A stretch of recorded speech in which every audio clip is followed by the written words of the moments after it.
દામનગર શ્રી કુંભનાથ મહાદેવ મંદિર પરિસરમાં 18 આલમ સમસ્ત શહેરીજનોની ઉપસ્થિતિમાં સુરત સ્થિત ગ્રીન આર્મી ટીમના સૈનિકો દ્વારા બ્રહ્મા વિષ્ણુ મહેશ સ્વરૂપ એક જ ક્યારામાં ત્રિદેવ વૃક્ષ મંદિર મંત્રોચ્ચારની ધ્વનિ વચ્ચે રોપાયું।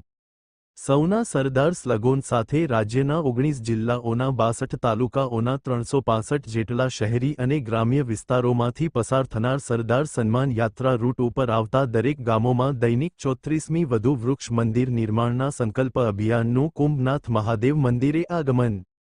છોડમાંજ રણછોડના દર્શન મહિમાને મૂર્તિમંત્ર બનાવી પર્યાવરણનું બેનમૂન કાર્ય કરતી ગ્રીન આર્મી ટીમને સત્કારવા ખૂબ મોટી સંખ્યામાં દરેક સામાજિક સ્વૈચ્છિક સંસ્થાઓના અગ્રણી ઉપસ્થિત રહ્યા હતા। દરેક નાગરિકે વૃક્ષ પ્રત્યે સંવેદનશીલ બની વૃક્ષારોપણ જ નહીં પણ વૃક્ષ ઉછેરની પણ દરકાર રાખવી પડશે। ગ્રીન આર્મી ટીમની વૃક્ષો પ્રત્યેની હૃદયસ્પર્શી નીતિને સૌ કોઈએ સલામ કરી હતી। રિપોર્ટ નટવલાલ ભાતિયા।